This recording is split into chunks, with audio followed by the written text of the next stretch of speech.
Across the South Coast, live from Solent University, you're listening to Solent Sports News. Good afternoon, it's 12 o'clock, I'm Ben Breeze and these are your Solent Sports News headlines. Despite sitting last in the Premier League, Southampton have somehow had a player called up to the England squad. Last week, goalkeeper Aaron Ramsdale was selected for the Three Lions and he begins training with the team as they prepare for their World Cup qualifiers. He hopes to impress the new boss Thomas Tuchel and make his 6th England cap this Friday. A Hampshire local has made it to his first PDC final yesterday. Adam Lipscomb was defeated by Gary Anderson 8-3 in legs in Germany. This was just his 8th tournament since he was handed his tour card at the start of the year. He'll be looking to better this result with a win later today. In women's football, 2 English sides would have played each other 4 times in 13 days. Manchester City and Chelsea will face each other in the quarter-final of the Champions League tomorrow night. But the London side, having just won the Women's League Cup against City, play again home and away in the Champions League, sandwiched with a league fixture in between. Rory McIlroy will have one eye on next month's Masters tournament in Augusta, having just won his 2nd PGA event of the year at TPC Sawgrass. The Northern Irishman secured his 28th PGA victory of his career after beating JJ Spawn in a 3-hole playoff. The 35-year-old expressed his joy with his victory. Unbelievably proud. I went home last night thinking that I should have had this and be going home, but I reset and I made the swings I needed to today and tough conditions and really happy to get it done. After a memorable week for Newcastle defender Dan Burn, who thought his chances to play for England had passed him. Burn says he was surprised to get a call from England manager Thomas Tuchel late on Thursday evening.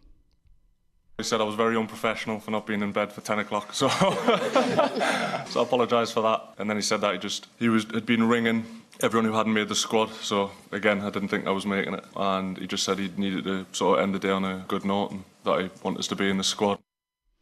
In tennis, a video shows a Polish player swiping angrily at a ball thrown her by a ball boy.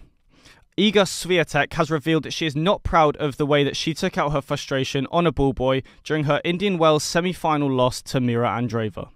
She later expressed her regret in a social media statement. This April, a British marathon is expected to break world records for participants.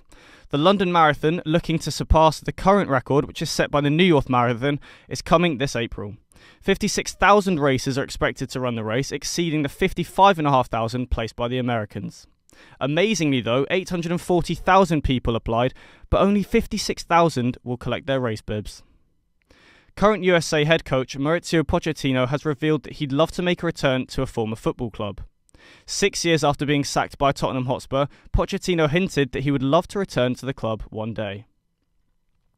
Premiership Rugby will begin trialling away ends at 2 matches next month in a bid to boost atmosphere and attendances.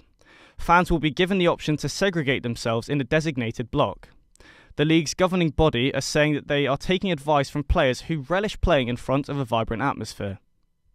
Footballer Josh Cavallo has revealed that he still receives daily death threats online. The Australian publicly came out as homosexual in 2021, but still receives online abuse to this day about his sexuality. In an interview with the BBC, he mentioned that he still thinks there is a long, long way to go. Steering away from rugby and into Formula 1, the FIA have decided to put tests in place for the Chinese Grand Prix this weekend after closely observing the rear wings of cars at the Australian Grand Prix. In a statement, they said that sufficient grounds exist for a tougher test to be introduced. That's all from us this hour. We'll be back at 12 p.m. with more news. Goodbye.